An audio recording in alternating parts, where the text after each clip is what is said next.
Follows a party election broadcast by the Respect Party.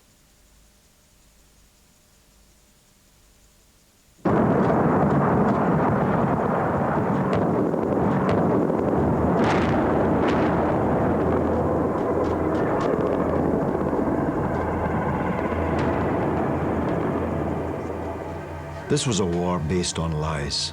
In fact, a set of the most fantastic lies in history.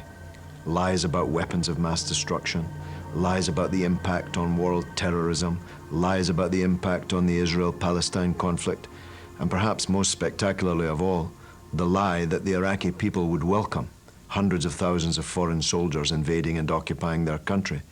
And look where it's led us, into a swamp of torture allegations, killing, being killed, repressing a whole population of 23 million people in the Arab world, one of the most explosive, most sensitive areas of the globe. Millions of us marched against it, and millions more were opposed. Yet when Iraq was illegally occupied, no established political party spoke for us. Respect, the Unity Coalition, comes from the mass movement against the war. We stand against the war, the occupation, and all such adventures.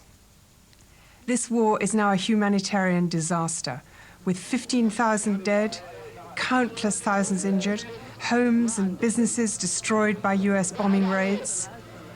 The torture of Iraqi prisoners by young US soldiers has been exposed by the US Army themselves as systematic.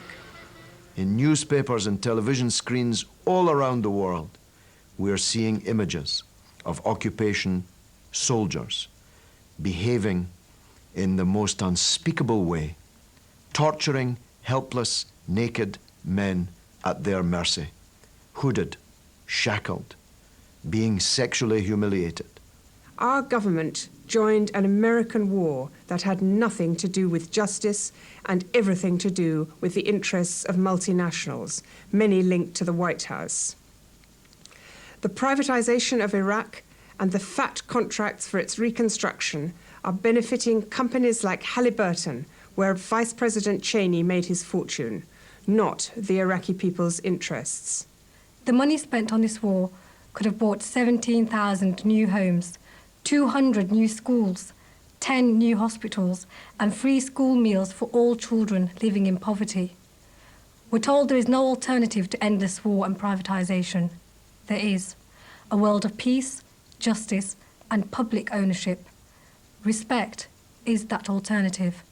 Of course, these are European Parliament elections, and we have a program for Europe, the kind of Europe that we want to see, one based on people's needs, not on profit, a democratic Europe, a Europe which is showing a commensurate political and moral strength to its economic and cultural weight in the world. We stand for a Europe based on the protection of the environment and a Europe where the interests of ordinary people come first. We oppose privatisation in all its forms, in the health service, in education, in transport and the public utilities. We stand for an education system that is not dependent on the ability to pay, a health service that is properly funded and free to all users, and a rise in pensions which will be linked to average earnings. But above all, this election is a chance to tell Tony Blair and New Labour that we have seen through their lies. Let's make it a referendum on their conduct of the war, on the unnecessary bloodshed, the hypocrisy, and the waste of precious resources. Let's make solidarity, not self-interest, the spirit of the age. Respect is the political expression of that anti-war movement.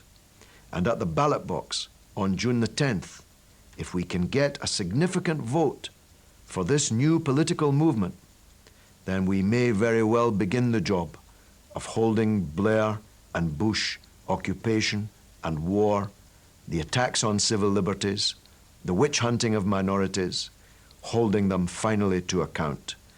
That's our goal, and I hope that you can be with us.